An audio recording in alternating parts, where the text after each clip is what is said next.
Fala pessoal do MW Futebol, tudo bom? Maurício Viclisca aqui falando.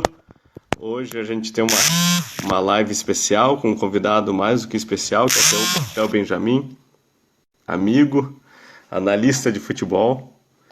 E a gente vai falar um pouco sobre como estudar futebol.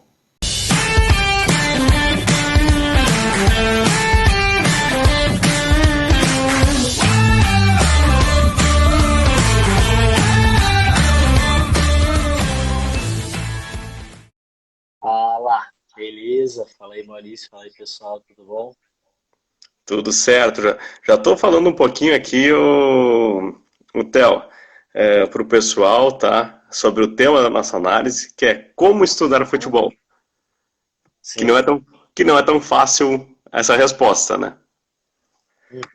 E ainda mais para quem não é especificamente da área, né, que não está trabalhando full time na área, né, que eu acho que é o teu caso, que é o meu caso, que criei o MW, mas eu não trabalho na área, isso eu deixo claro pro pessoal, mas é muito legal ver como as pessoas nos seguem, né, pelo que a gente vai atrás, o que a gente estuda, e as pessoas muito questionam a gente. Cara, mas como é que vocês estudam? Como é que você vê o jogo? Eu não tenho tempo.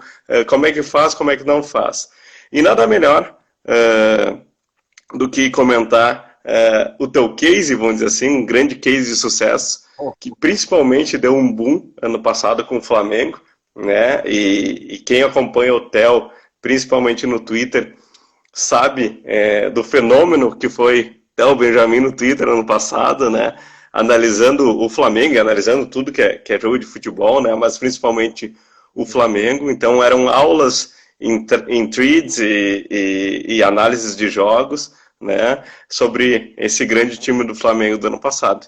E é isso que a gente quer propor hoje para vocês, falar como estudar futebol, o que, que a gente usa, o que, que o Theo usa para utilizar para analisar futebol, como é que os dados complementam, né? Qual que é a percepção tática que ele tem que ter no dia a dia para estudar futebol.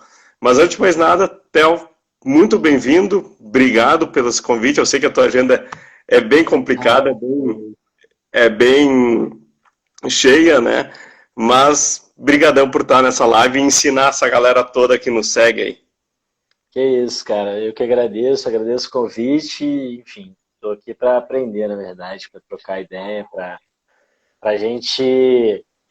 Acho que a gente acaba nesse mundo aprendendo muito junto, né? Você fala isso sempre, o pessoal da Itália fala isso sempre, e acho que é muito verdade. Então, é claro que a gente estuda pra caramba esse negócio, mas não tem muito essa onda de ensinar para as pessoas sobre futebol. Eu estou ali para trocar, para Exatamente. essa interação maneira que eu acho que é rica para todo mundo. É, Obrigado pelo convite, obrigado para a galera que está assistindo aí também.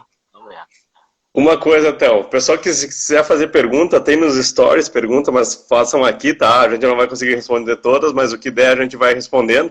Qualquer coisa nos stories tem perguntas, e daí depois eu mando pro Theo, eu vou respondendo aqui também nos stories, tranquilo depois, tá? Theo, me diz assim, como é que começou essa história tua com a análise tática, com o futebol? Como é que tu começou? Teu início, onde é que tu começou a estudar futebol e mais especificamente tática? Como é que foi isso? Cara, eu acho. Muita gente me pergunta isso, mas eu acho que foi muito natural, assim. Eu não tive o dia que eu parei e falei, a partir de hoje quero estudar futebol. Acho que veio desde sempre. Eu, de alguma forma, estudava futebol. Eu lia muito sobre futebol desde moleque. Então, eu até brincava no curso. Eu estudei engenharia, né? Me formei em engenharia. Uhum. E sempre falava de sacanagem com o pessoal. Eu falava, cara, eu sou um engenheiro que entendo mais de futebol do que de engenharia. E aí, enfim, o pessoal achava que era brincadeira, mas é porque, na verdade, no meu tempo livre, eu estava sempre lendo alguma coisa, assistindo um vídeo, vendo jogos antigos, enfim. Então, acho que estudar futebol, colocando de uma maneira mais, né, usando o termo de uma maneira mais ampla e Uhum. holística até, sempre fez parte da minha vida. Desde os 8 anos de idade, quando eu comecei a me interessar por futebol. porque eu não fui uma criança que jogava bola, eu comecei a me interessar um pouquinho depois. Mas enfim. Sim, sim. E a partir. Então, assim, eu não tenho uma resposta muito exata, sabe? Do qual foi o dia que eu decidi, eu não tive essa virada. Foi Eu natural. simplesmente fui fazendo. Exatamente. E, inclusive, é engraçado porque foi assim também com o lance de escrever sobre futebol, né? Uhum. Porque eu escrevia muito sobre outros assuntos e tal, e comecei a escrever sobre futebol meio no meu tempo livre. Meus textos acabaram chegando ali no Mundo Rubro-Negro, né, que é o projeto do Uhum. Diogo, que super me acolheu e me deu esse espaço ali. Mas eu escrevia de vez em quando e tudo, enfim. Escrevia um texto hoje, aí um daqui a 2 dias, um daqui a 2 meses, sabe? Esse esquema. E aí, do ano passado, eu resolvi dar um gás nesse negócio. E aí, de fato, teve um dia que eu decidi dar esse gás, mas foi meio aleatório, assim. Foi um Uhum. dia que a gente foi viajar, eu falei, cara, acho que eu vou, enfim, escrever com uma certa periodicidade, interagir no Twitter, né? Chegar junto mesmo, para fazer Sim. esse negócio virar alguma coisa. E aí acabou virando. Mas eu não tive muito planejamento, sabe? Uma coisa que eu sempre falo, Theo, e até no nosso canal do Telegram, tá? Tem o link aqui na bio do MW Futebol. Esses dias eu estava falando sobre recomendação de livros. E daí, cara, livro de tática é algo muito recente. Livro de tática no Brasil, traduzido, é coisa de 5, 10 anos para cá. Mas quem gosta de futebol vai ter aquela enciclopédia da Placar, vai ter aquela guia de craques, vai ter tinha assinatura da Placar, eu lia Placar, lia tudo que é matéria, via tudo que é jogo. Né? E o que eu digo pro pessoal é assim: primeiro, tem que gostar muito de futebol. Segundo, tem que ver o jogo. Né? Tem que ver muito jogo. E assim, aqui ó, papelzinho, caneta na mão e vai anotando. Né? Eu acho que uma dica válida para todo mundo. Vai anotando o jogador que tu acha interessante, vai vendo esquemas táticos, se tu concorda ou não. Desliga um pouco o volume da TV, o volume que tu está escutando dos comentaristas, tem a tua percepção. É óbvio que no início a gente precisa ouvir muito esses comentaristas e tudo mais, né? Estão lá porque estudaram para isso também, né? Não é desmerecer nunca, mas começar a ter uma percepção sobre o futebol, né? Mas tu tem que ler de tudo, tem que ler guia de craque, tu tem que ler sobre futebol fora das 4 linhas, tem que ler futebol dentro das 4 linhas, tá? E aí uma primeira dica do Theo, tá? Que livro que tu recomenda para quem quer começar a estudar e que livro tu recomenda para quem já conhece futebol e quer se aprofundar? Uhum. Cara, eu acho. Aí depende, né? Acho que o futebol, e a gente sempre fala. O Dinho, né, Eduardo Dias lá do Futuri, ele sempre fala isso, eu concordo muito com ele, que ele fala o futebol, ele te entrega o que você quer, né? Então, se você gosta de zoar seu amigo e postar meme, tem isso. Se você gosta de dar risada com o futebol, tem isso também. Se você gosta de estudar tática, etc e tal, também pode ser um caminho.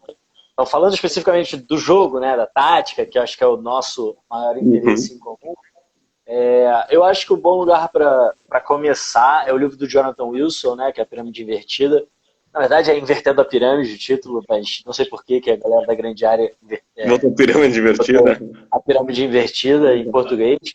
É um baita livro, não é um livro muito fácil de ler. Eu já li muita coisa do Jonathan, acho um pouco denso, assim, sabe? Um pouco chato, às vezes até dá vontade de largar. Eu li Uhum. esse livro há muitos anos em inglês, antes dele ser traduzido, e, cara, é meio pesado, assim, às vezes, mas é um livro muito legal para começar, porque ele dá um apanhadão desde lá de trás, e eu acho que o Jonathan ele consegue deixar muito claro no livro, né, na Pirâmide Invertida, ele não fala isso explicitamente, mas você consegue entender se você prestar atenção, que o futebol é um jogo que tem um encadeamento lógico, entendeu? Uma coisa acontece depois da outra, Uhum. porque uma coisa leva a outra, né? Sim. Então, se os times eles jogam dessa forma, e aí os outros times respondem dessa forma, e aí já que eles responderam dessa forma, os outros passam a jogar dessa outra forma e tal.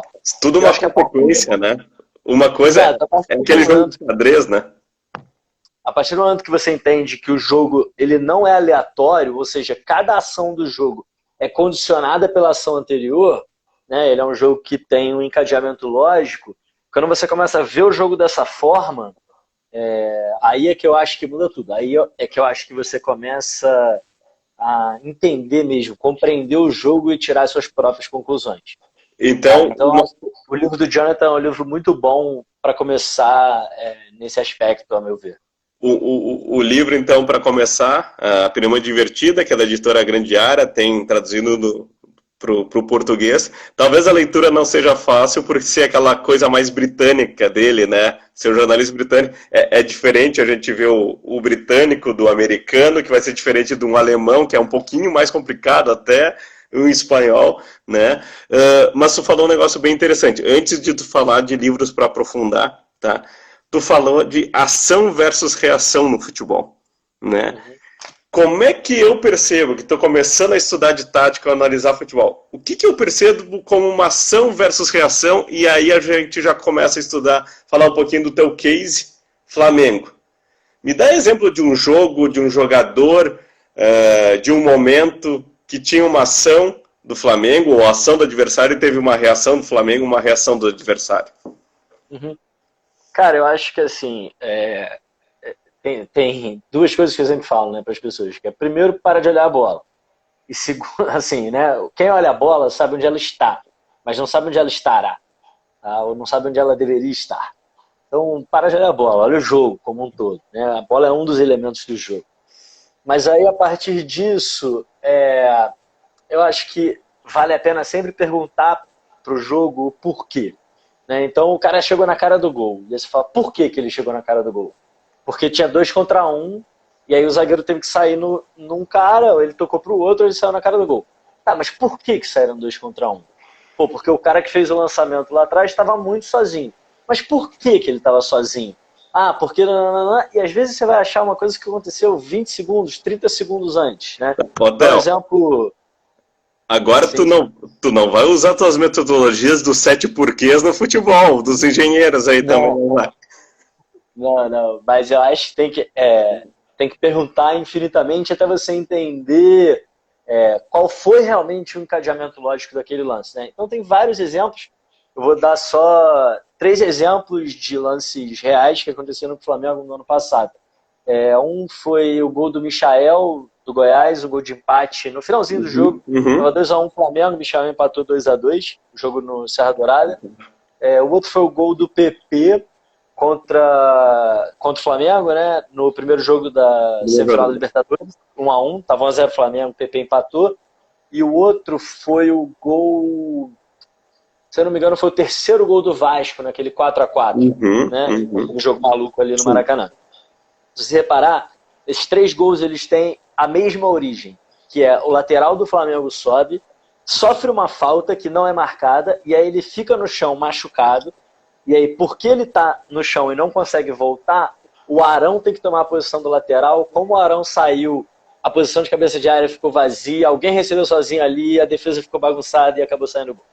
Então, você tem que voltar lá na origem do lance, quando o Flamengo perde a bola, para entender, porra, mas então por que esse cara, o armador da jogada, recebeu tão livre? Por que a linha de 4 estava desorganizada? Porque isso era uma característica muito forte, né, do time do Jesus, essa linha de 4 muito bem montada, muito organizada. Nesses 3 gols ela está desorganizada. Por que ela está desorganizada?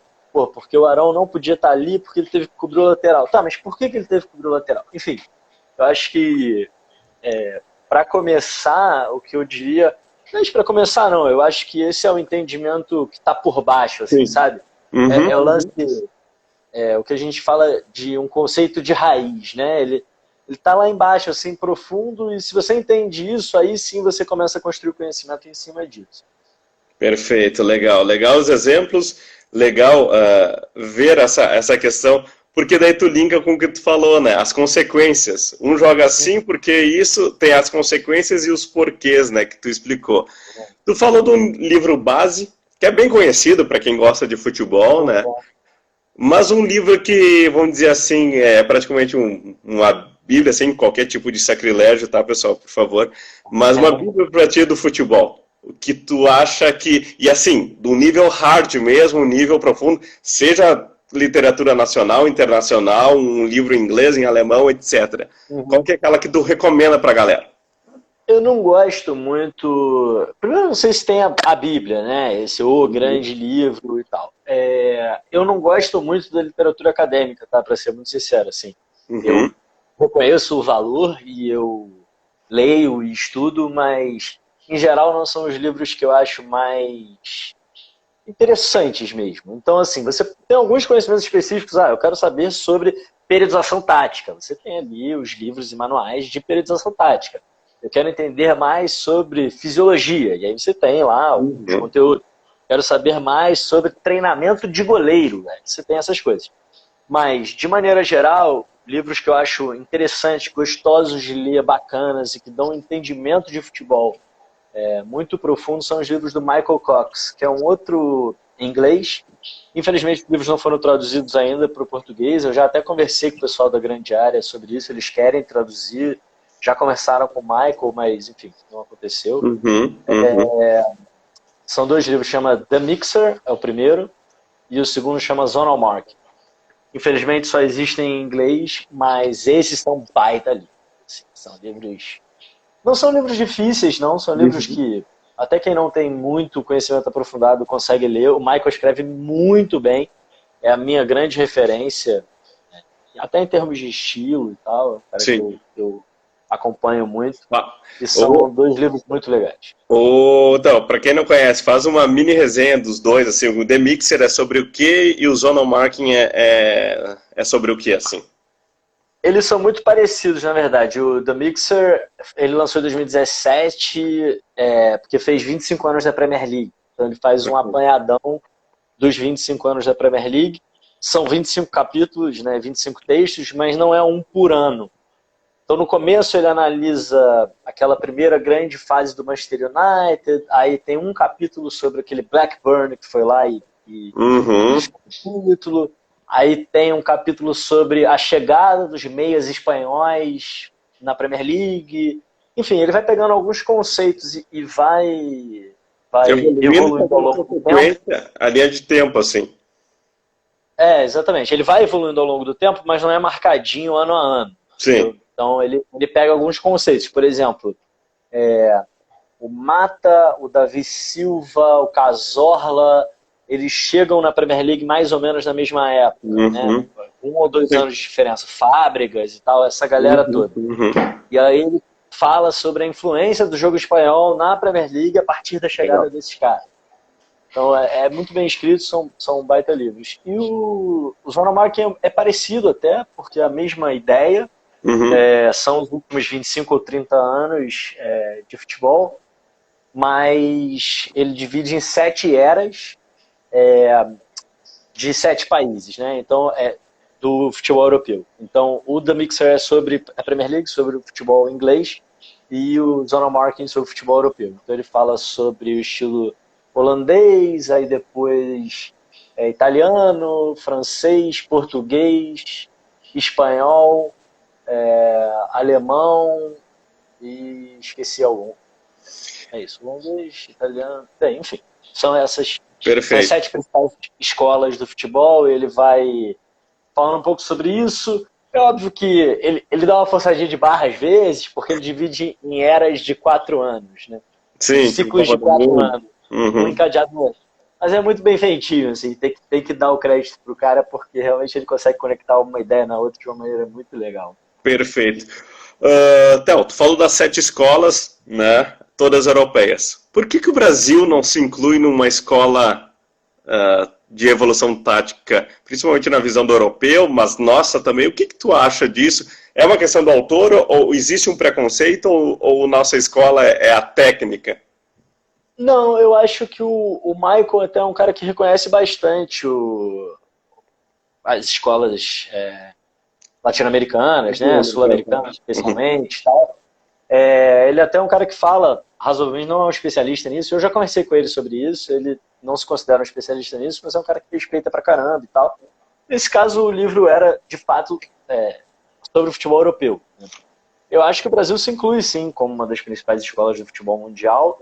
eu acho que, diferente da maior parte dessas grandes nações do futebol, a gente gerou pouco conhecimento e pouco reconhecimento sobre as nossas inovações, sobre, enfim, o nosso caminho.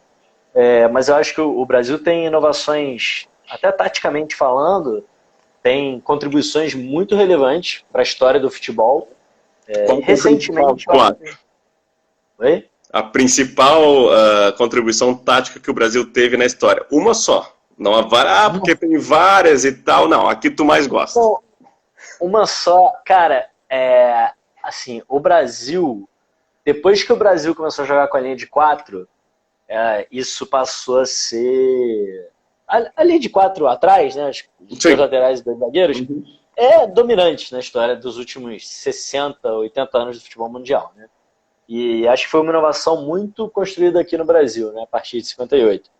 Só que eu acho que tem a ver, mas eu colocaria, e aí porque tem um carinho especial no meu coração, que a grande inovação, a grande contribuição do futebol brasileiro é a função dos laterais no jogo. Acho que aqui é muito diferente há muito tempo a forma como a gente enxerga esses jogadores, entendeu? O Gianluca Vialli falava que o lateral direito é sempre o pior jogador do time, porque se ele fosse bom na frente, ele seria ponta. Se ele fosse bom atrás, ele seria zagueiro. Então, como ele não é nada, ele virou lateral. E eu acho que isso foi verdade na maior parte do tempo, na maior parte das escolas do futebol. Mas no Brasil, não. Né? Vai falar isso pro Leandro, vai falar isso pro Júnior, vai falar isso pro Nelinho, enfim. Sim, esses caras. Não dá. Existe a escola, né, brasileira que nunca se perdeu, né, dos laterais, desde antigamente, Carlos Alberto, Newton Santos, Djalma Santos e tudo mais, com essa evolução para esses que tu falou, e daí a gente tem, mais recentemente, obviamente, Cafu, Roberto Carlos, Marcelo, Daniel Alves e assim vai, tá?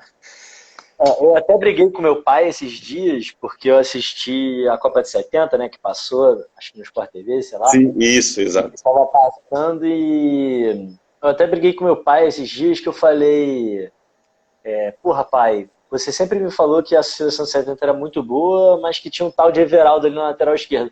O Everaldo jogava pra cacete, bicho. O Everaldo era um monstro, assistiu os jogos.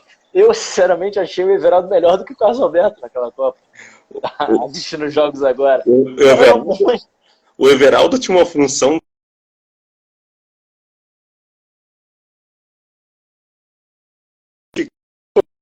uma linha quase de 3 ali com os zagueiros, mas ficava naquele joguinho. Claro, ele não avançava tanto, o Carlos Alberto era mais técnico, né? Mas a função dele ali era praticamente, ou às vezes ele ia como um volante, né, do lado do Clodoaldo, às vezes ele era como um zagueiro, mas assim, Rivelino e Gerson ali podiam transitar tranquilamente, né?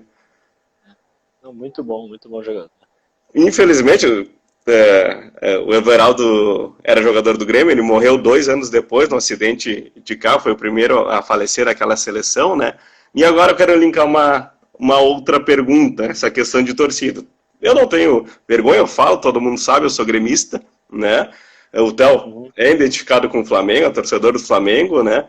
Mas a gente gosta de falar de futebol. Né? Até teve um comentário, pena que é flamenguista, né? Mas eu acho que era obviamente brincando da menina, da pessoa que fez aqui, né? Mas como é que se separar a análise, tá, do torcedor, como é que separar aquela emoção do torcedor, analisando o jogo do seu time, né? E outra coisa, analisando mais o futebol taticamente, perdeu-se um pouco aquele sentimento de torcedor do Theo Benjamin?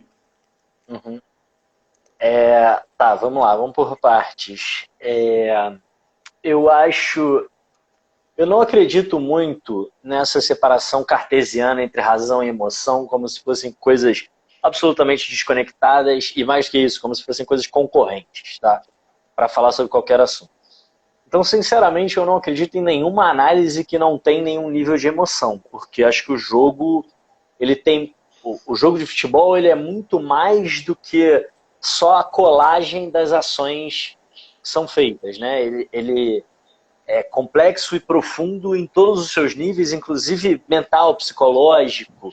Ele tem ritmo, ele tem a reação de cada indivíduo ali dentro, ele tem a forma como as interações entre esses indivíduos, enfim. Ele é um jogo super complexo, inclusive no nível emocional. Então eu acredito que o analista precisa sentir o jogo. Eu acho que quando a gente fala de separar, é mais separar no sentido do clubismo, né? Digamos assim. Ou seja, se eu for analisar, eu acredito que se eu for analisar qualquer jogo, eu tenho que sentir aquele jogo.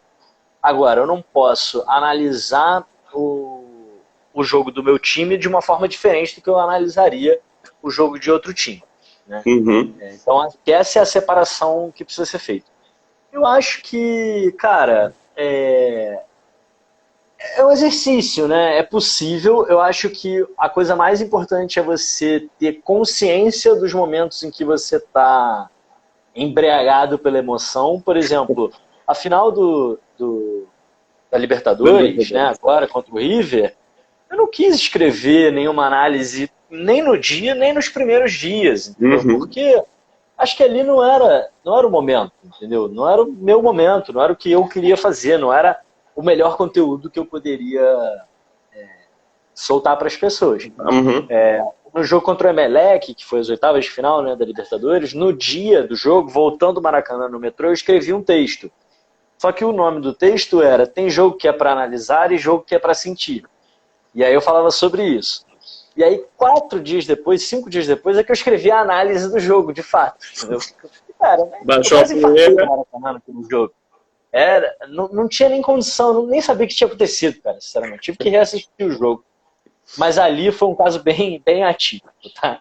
Sim. Em geral, eu consigo assistir o jogo analisando porque é a forma como eu sempre assisti o jogo. Eu sempre gostei de ver o jogo perguntando pro jogo o que está acontecendo. Eu sempre gostei de entender o jogo. Eu sempre aproveitei, mesmo como torcedor, eu aproveito mais o futebol se eu sinto que eu estou entendendo o que está acontecendo no jogo. Então eu já assisto o jogo do Flamengo assim de qualquer forma, e aí esse conteúdo acaba indo para as minhas análises, entendeu? Eu vi aqui que o Matheus botou que eu mandei o análise do Liverpool um mês depois. Não foi um mês, foi 45 dias, mas essa não foi por causa disso, não. Essa daí dava para ter analisado até no dia seguinte, tal. Eu estava bem tranquilo e consciente. Mas é porque eu fiquei muito enrolado de trabalho mesmo. Mas enfim, eu acho que o mais importante é ter a consciência de quando e como você...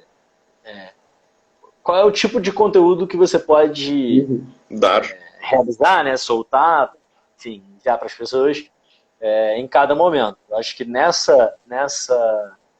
tendo essa consciência, é bem tranquilo fazer essa separação. E aí, para a sua segunda pergunta, se o sentimento de torcedor morreu, não, certamente não morreu, mas se modificou. Se modificou, eu acho muito que eu passei a me preparar psicologicamente de uma maneira diferente, tá, para os jogos. Então, eu acho, por exemplo, é muito raro hoje eu sofrer por antecedência com jogos de Flamengo. Eu já não sofria muito, mas assim, ali, de manhã, no dia da final da Libertadores, eu lancei um texto, né, sobre como jogava o River e tal, e começou a galera a mandar mensagem: cara, como você está escrevendo hoje? Eu não consegui nem dormir e tal. Eu tava bem tranquilo, sabe, no dia, assim.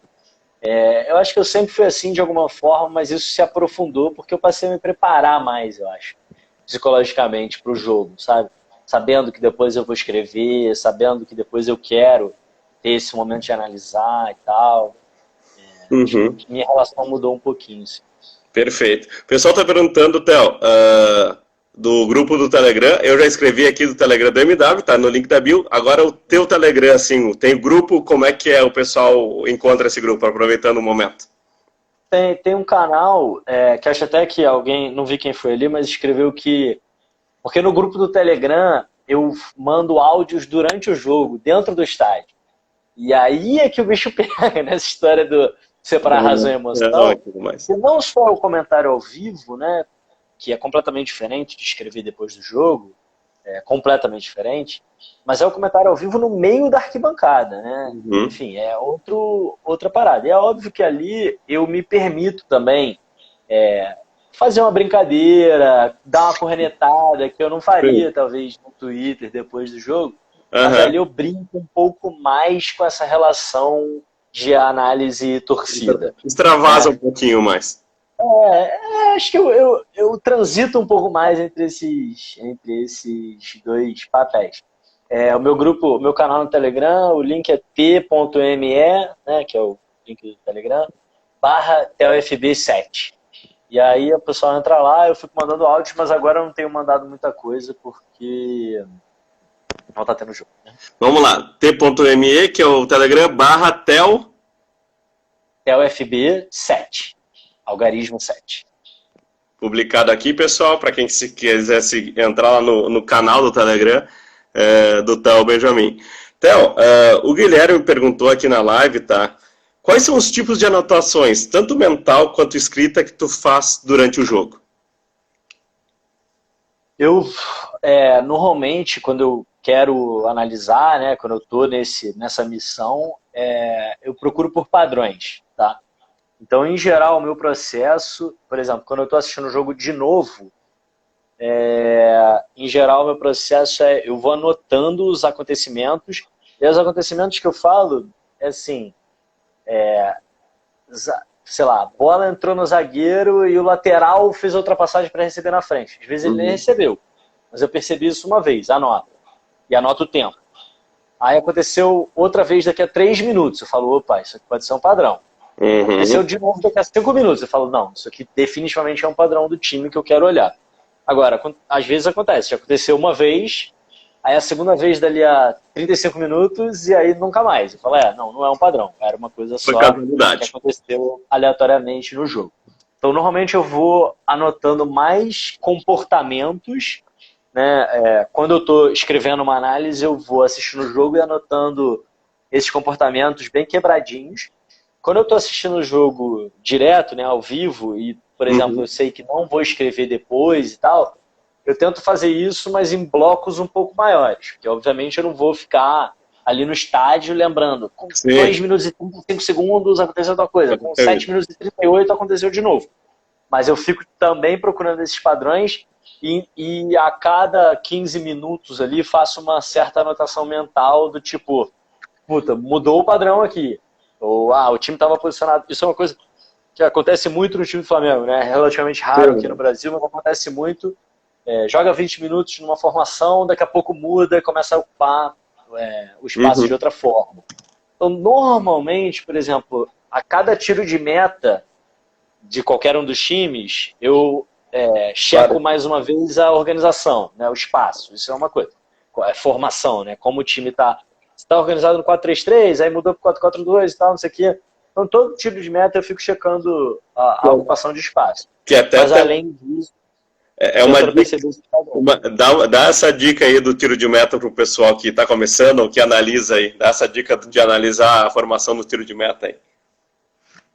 Assim, eu acho a formação uma coisa curiosa, né? Porque, inclusive, começou-se agora um discurso do qual eu discordo, mas de que formação não serve para nada.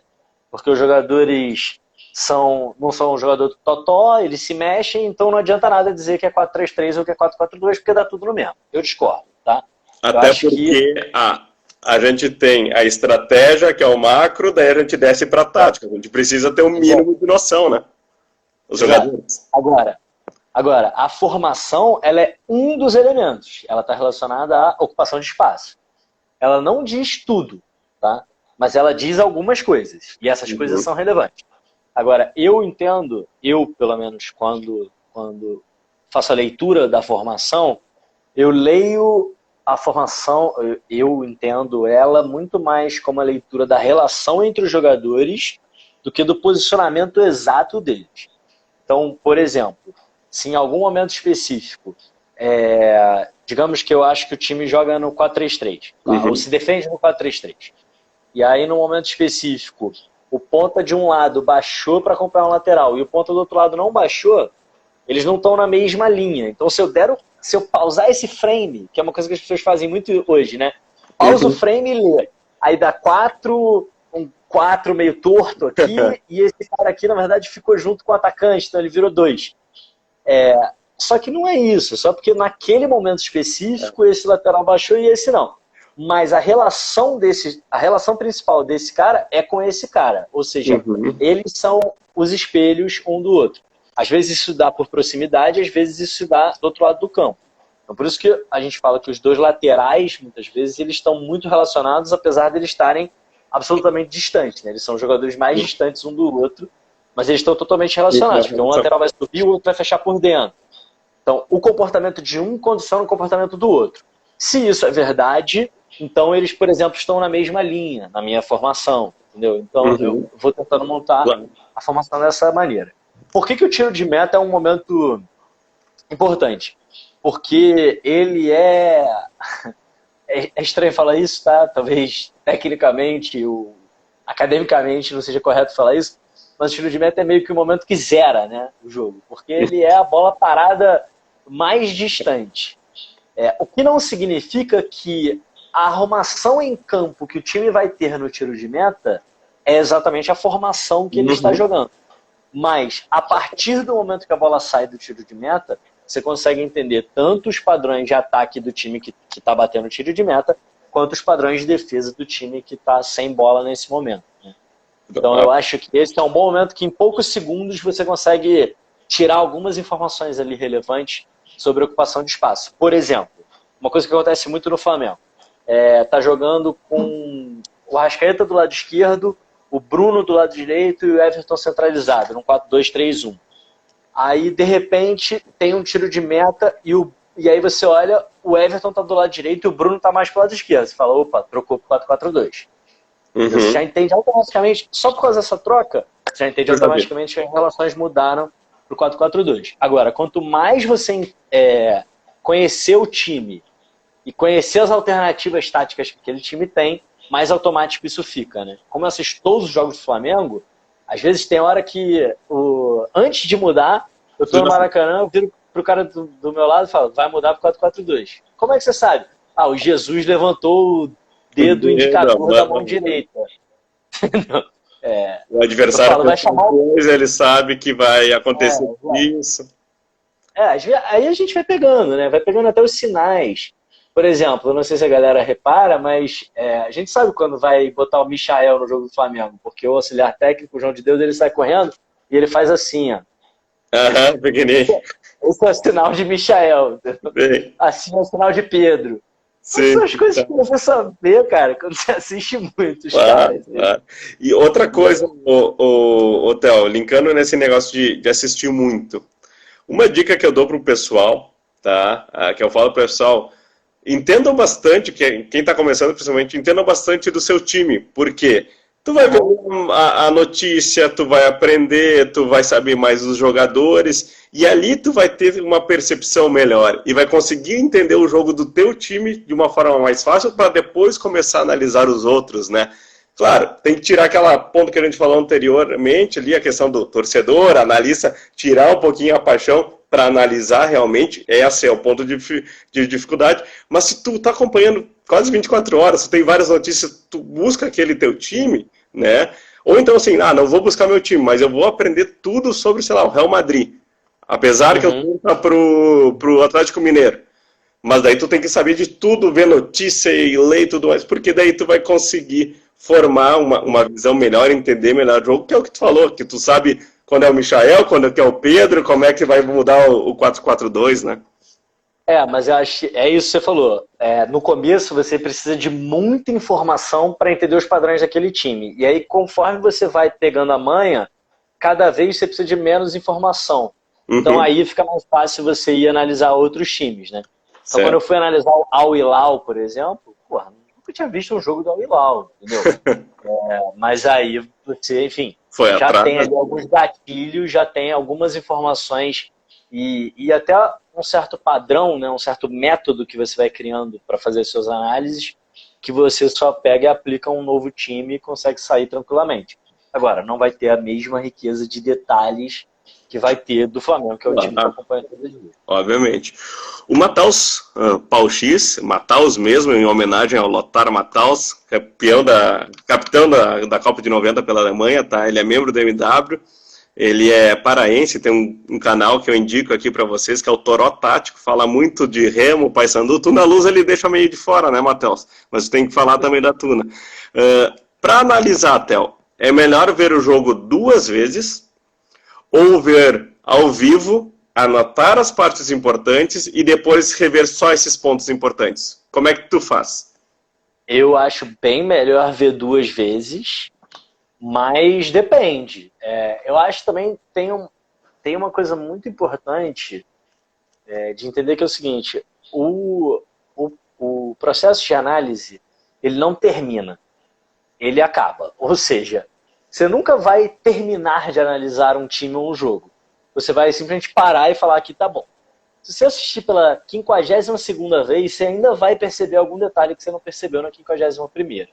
Tá? Então, muitas vezes vai também do tempo que você tem disponível e do nível de profundidade que você quer ter na sua análise. Para mim, a resposta passa um pouco por aí. Mas, no mundo ideal, eu prefiro ver 2 vezes. Eu prefiro ver uma vez, até às vezes sem anotar, só fazendo grandes blocos mentais aqui do que está acontecendo e tal. O mapa uma anotação ou outra. E aí, na segunda vez, ir quebrando mesmo lance a lance. Normalmente é como eu faço, mas tem jogo que eu só assisto uma vez, por exemplo, no estádio, sabe? Tem jogo que eu não consegui ver ao vivo e aí vejo uma vez só no VT, já quebrando, né? Já no lance a lance. Mas, se possível, eu prefiro ver 2 vezes. Legal. E para complementar a tua análise, Theo, tu usa dados, tu usa a análise quantitativa que existe em softwares, aplicativos, ou tu prefere deixar essa parte de lado e é só a tática sem a quant junto? Acho importante, eu uso, gosto, mas eu uso pouco até. Assim, eu diria que eu uso, mas não abuso, sabe? Porque a quantitativa, acho que ela é muito importante, só que, em geral, um jogo de futebol não te dá a quantidade de data points, né, necessárias para suas análises serem relevantes. Então, você analisar, por exemplo, o desempenho de um jogador num campeonato a partir dos dados dele, acho que é super relevante. Nos últimos 3 anos. Agora, o desempenho de um jogador em um jogo a partir de dados só, você tem uma margem de erro muito grande ali, né? Por uma questão de amostragem mesmo. Para o time, claro, você pode comparar as estatísticas e às vezes isso vai te dar algumas informações legais. Mas eu acho que o quantitativo é legal quando ele vem para ilustrar ou para reforçar aquilo que você está vendo no jogo. E não quando ele vem como um argumento de autoridade, achando... tem muito essa ideia, né? Hoje eu estava vendo um ranking de uma outra parada e eu não estava entendendo como que o ranking era calculado. Aí eu fui pesquisar e aí a primeira coisa que os caras falam é esse ranking é data-driven, né? Ou seja, ele é guiado por dados. Sim. E as pessoas usam isso hoje como se fosse a verdade absoluta. Ou seja, dados não mentem. Não, mais do que o principal, assim... É quase como se falasse assim, eu não sou enviesado, porque eu uso dados. Cara, eu consigo mentir melhor com dados do que mentir contando historinha, entendeu? Se eu torturar os dados, eu consigo contar qualquer história sobre qualquer jogo. Sim. Então, acho que é muito legal quando você assiste o jogo, tem um entendimento do que aconteceu, e aí você encontra nos dados, ou às vezes eles refutam a sua tese, e aí você precisa voltar e reassistir e falar, caraca, putz, eu achei aqui... eu vi o jogo, eu vi que os caras fizeram muito desarme. Aí você vai, olha nos dados e, não teve. O que aconteceu? Pode ter sido uma impressão falha também que acontece. Sim. Mas muitas vezes o que acontece é que você encontra respostas e exemplos nos dados, né? Vou dar um exemplo. Esse jogo contra o Emelec, Flamengo e Emelec, 2-0 no Maracanã, a volta das oitavas de final. Eu entendi, quando eu reassisti o jogo, eu entendi que em algum momento o Emelec tinha mudado a formação e forçado o jogo a se tornar muito mais físico, tá? E que isso tinha atrapalhado muito o Flamengo. E aí eu fui olhar nos dados.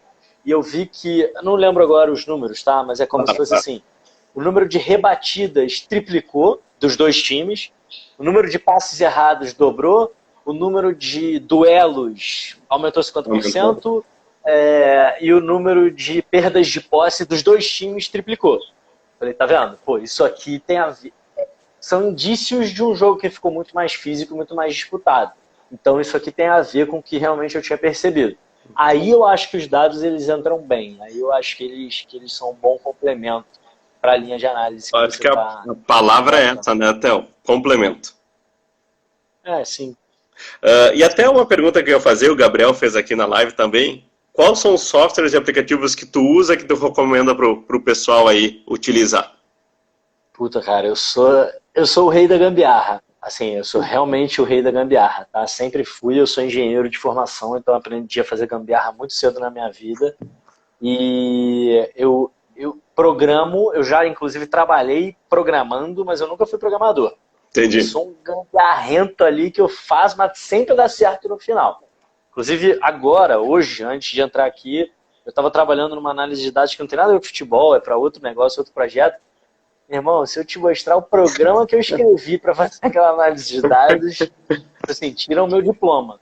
Mas eu gosto muito, eu me viro, tá? Então Entendi. eu uso muito Excel, que é uma ferramenta que eu gosto, enfim, que eu sei usar, mais ou menos. Mas o editor de vídeo, eu uso o mais simples do mundo, chama... Eu nem lembro o nome, vou olhar aqui. Chama Animotica, é um editor gratuito, é um editor de vídeo besta desse, só corta, sabe, não faz nada. É tipo Apple Vídeos, sei lá, iMovie, né, essas coisas. A pessoa fala assim, caraca, qual software você usa para desenhar os campinhos táticos? Meu irmão, eu uso o Google Drawing, filho. Eu desenho mesmo na mão os negócios ali. E vou nessa. Eu agora estou usando o Instat para pegar os dados, né? Antes eu usava o Footstats, mas eu agora estou usando o Instat como input dos dados. Mas a partir desse input, E tu trabalha. eu vou fazendo as coisas de uma maneira meio artesanal, assim, na mão. Eu não sou um cara muito bom de software, até porque eu acho que a minha demanda hoje não é essa, entendeu? Na verdade, assim, deixa eu refrasear. Eu sou um cara bom de software, eu gosto disso, eu meto a cara, mas no momento eu não preciso usar os softwares profissionais de edição de vídeo ou de marcação, de tag, de conta, de qualquer coisa, de visualização. Então, como eu não preciso, eu nunca me aprofundei muito nesse assunto. Acho que assim, para os clubes, por exemplo, eles usam muito, né? Longomat, enfim, o iScout, além do Stat. Tem um pessoal que usa muito visualização de dados em R, enfim, vai fazendo essas coisas. Mas eu, no meu dia a dia, eu não tenho muito essa. Eu vou ali no artesanal. Theo, vamos lá. Grêmio e Flamengo, um case do ano passado.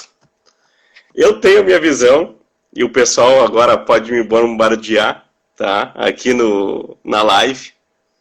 E aí tu também, eu quero a tua opinião.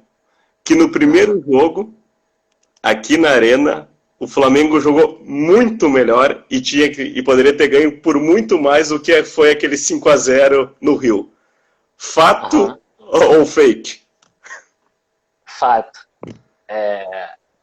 Fato. Assim, eu concordo. Acho que a imposição... É porque, de novo, o futebol é um jogo que tem um encadeamento lógico. E um gol faz muita diferença no futebol. Muita diferença, tá?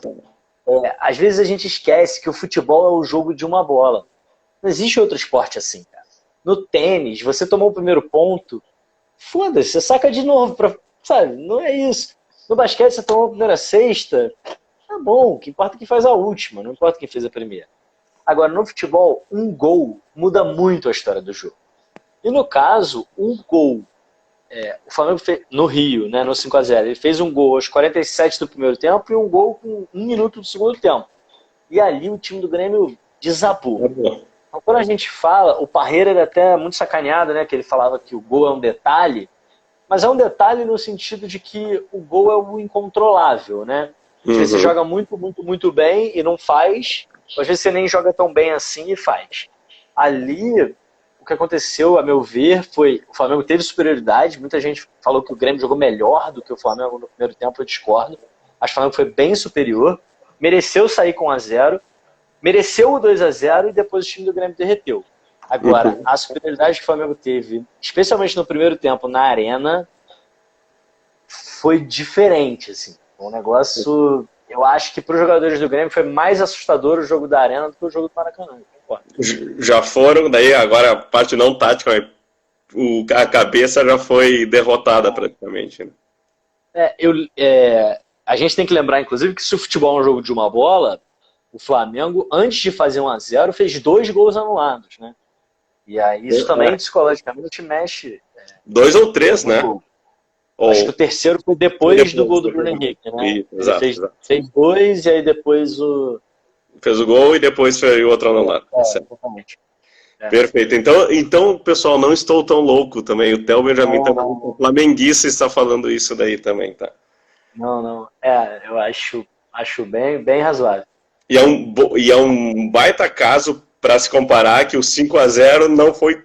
Não que não foi tão bom, foi ótimo e tudo mais, jogou muito bem, mas que o 1-1, o time, as movimentações e a quantidade de chances criadas foi algo espetacular. Eu fui nos 2 jogos, eu estava aqui na arena eu olhava assim, meu Deus do céu, que coisa linda de se ver. Triste pelo Grêmio, e aí eu separei, mas coisa linda de se ver o Flamengo. E lá, no Maracanã já foi aquela coisa, tomou o primeiro gol, meio que acabou o jogo ali, a gente sabia que não ia ter como dar reviravolta por N questões, o time muito superior, tático, técnico, físico e mental, né? Que são os elementos base aí do futebol. Então. Não, eu concordo. Eu acho, nesse nível, né, às vezes o resultado é muito circunstancial, né? O que mais tem é jogo... Pega aquele Atlético e Real Madrid na final da Champions League, que foi 4-1. Porra, tava 0 Atlético até os 93, cara. Daqui a pouco entra um gol de escanteio e é 4-1 o resultado final. Sim. Você fala, porra, foi um esculacho, um passeio, uma goleada. Não foi, entendeu? O terceiro gol só saiu porque o segundo saiu e o quarto só saiu porque o terceiro saiu, entendeu? Então, nesse nível, né, quando a gente fala de times tão parelhos, assim, nesse nível de alta performance, normalmente esses placares elásticos são porque alguma coisa deu muito errado, né? Sim. Enfim, é raro um time criar tantas chances quanto o Flamengo criou e aproveitar todas as chances que aproveitou no 5-0. Mas no 1-1 talvez ele tenha criado tantas ou mais chances. Ou mais, acho que mais até. Pergunta aqui do pessoal da... Não, pode falar, então. Não, é só porque eu acho que esse jogo é muito interessante porque não é só o número de chances, né? O controle do Flamengo era uma coisa muito impressionante. Sim, foi. Então, sabe, toda a calma. Controlava espaço, controlava ritmo. Então, assim, futebol não é só criar chance, né? Eu acho que para além da criação de chance. Vamos falar um aspecto de torcedor, não tanto, tá? Aquele lindo rodeão, tá? É o rodeão, não sei se vocês usam esse termo aí, mas... Não. Aqui a gente... Rodeão, porque o cara ficou na roda, né? Então... Sim, é o bobinho. Isso, exatamente, né? Não, pergunta do pessoal da Esquadra Tática, o pessoal que fala de futebol do Espírito Santo, tá? O Juliano e o Vinícius. Tu analisa os jogos, os adversários do Flamengo também, certo? Em média, quantos jogos tu vê do adversário? Existe uma variação de jogos que tu vê de um time ou de outro? Fases mais finais eu vou ver mais jogos, fases iniciais não tanto. Como é que funciona isso no teu estudo?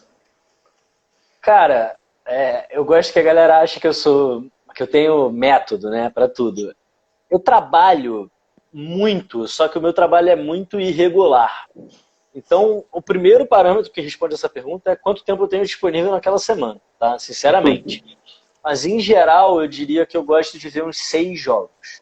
6 jogos. Adversário. Eu acho que 5 a 6 jogos é um número que eu consigo entender as variações, entender os contextos, entendeu?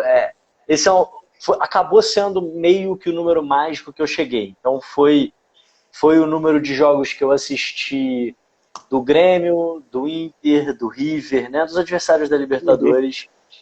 Do River acho que eu assisti 5, do Inter talvez um pouquinho mais, mas enfim, mais ou menos por aí. Entre 5 e 6 jogos eu acho que você começa a entender o adversário em detalhes, assim. Eu acho que é um bom número. Mas eu não tenho muita regra, não, cara. Tem jogo, time... Quando dá. E aí, inclusive, assim, por exemplo, quando eu analisei o Santos, por exemplo, eu tinha assistido alguns jogos do Santos nas semanas anteriores. Entendeu? Meio que por acaso. Por acaso não, né? Tinha assistido na TV, enfim, como espectador. Então, quando eu fui analisar o Santos, eu assisti só, sei lá, 2 jogos ali, porque eu já tinha um time, né? Sim. Tá certo. Theo, a gente falta 4 minutos, 5 para terminar a live, tá? Então, antes de terminar, eu queria que tu falasse um pouquinho desse projeto maravilhoso que tu fez, que é um e-book sobre a campanha toda do Flamengo do ano passado, né? Me fala aí um pouquinho desse projeto, como é que o pessoal pode adquirir e tudo mais desse teu e-book, desse teu livro, assim. Sim, tô fazendo ainda, né? Porque, na verdade, minha parte já terminou, mas agora está na diagramação, que é a última etapa antes de mandar para a gráfica. Então, não é só um e-book, vai ter o livro físico também. Perfeito. Isso começou ali muito... Muita gente falava, né, ao longo do ano, falava, cara, se ganhar você vai ter que escrever um livro, se ganhar você vai ter que escrever um livro. E aí resolvi, de fato, escrever o livro. O livro não é só... Eu acredito, tá? Pelo menos eu escrevi dessa forma, não sei se as pessoas vão concordar.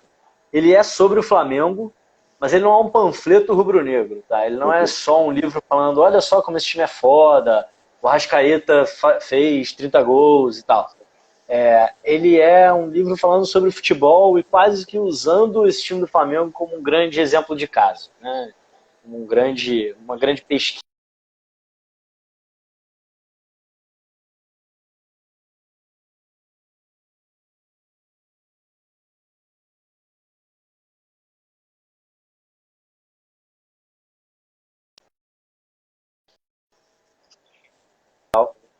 Travou ou não? Travou, mas continuou. Travou um pouquinho, mas foi. Beleza. Enfim, e aí resolvi escrever, o livro é todo sobre o Flamengo, tem a análise do Santos, do Inter, do Grêmio, do River, desses principais adversários, tem ali uma análise de cada um, do Liverpool também e tal, mas o livro é basicamente sobre o Flamengo, mas ele não é só, ou pelo menos não foi intencionado só para rubro-negros, assim, ele é um grande livro sobre futebol, usando o Flamengo como um estudo de caso, basicamente. Que é basicamente o que a gente está fazendo aqui na live, né, de falar como estudar futebol usando um pouco do case do Flamengo, que foi um case de sucesso no ano passado. Theo, queria te agradecer pra caramba, tá, a participação aqui. Acho que foi... o pessoal gostou muito das dicas. O pessoal sabe onde te acompanhar nas redes, mas aí, diz um pouquinho, se quiser falar das tuas redes sociais, onde te encontrar, e até do futuro, qual é o planejamento do Theo, além do livro, para o futuro aí? Sim, cara, bem, vocês já me encontraram no Instagram, mas vocês vão ver que eu não falo de futebol no Instagram, por incrível que pareça. Então tem muita gente que vem decepcionada depois, fala, pô, te segui no Instagram e não tem nada de futebol lá. Então eu tô mais no Twitter mesmo, meu Twitter é @TheoFB. Tem esse canal no Telegram que a gente falou, né, que é t.me/TheoFB7. E aí, enfim, esses são meus 2 principais canais. Tem o YouTube também, né? Tô lá no YouTube. No Twitter tem esses links, né? Os links, perfeito. YouTube, mas eu faço vídeos bem de vez em quando. Eu tô terminando o livro agora, né? Enfim, tem todo esse processo aí de impressão, envio e tal, que acho que é um processo que vai durar aí mais umas 2 semaninhas. Terminando o livro, esse é meu grande projeto. E eu espero esse ano começar a trabalhar com futebol de fato, né? Não sei ainda em que formato, não sei ainda como exatamente, ou quanto do meu tempo eu vou dedicar ao futebol, mas eu brinco que eu tenho aqui nas pastas do meu computador, eu tenho uma pasta pessoal, e aí a pasta futebol está dentro da pasta pessoal. E esse ano é o ano que eu espero que ela saia de dentro da pasta pessoal e vá para a pasta profissional. Não sei ainda como, em qual formato, mas vamos nessa. Eu também não estou com muita pressa, não. Vamos fazer. Esperamos e aguardamos. Pessoal, 10 segundos para a live terminar. Obrigado de novo, Theo. A live vai estar no YouTube, vai também estar no canal do Telegram, tanto no meu, quanto do Theo, a gente vai disponibilizar lá. Valeu, pessoal!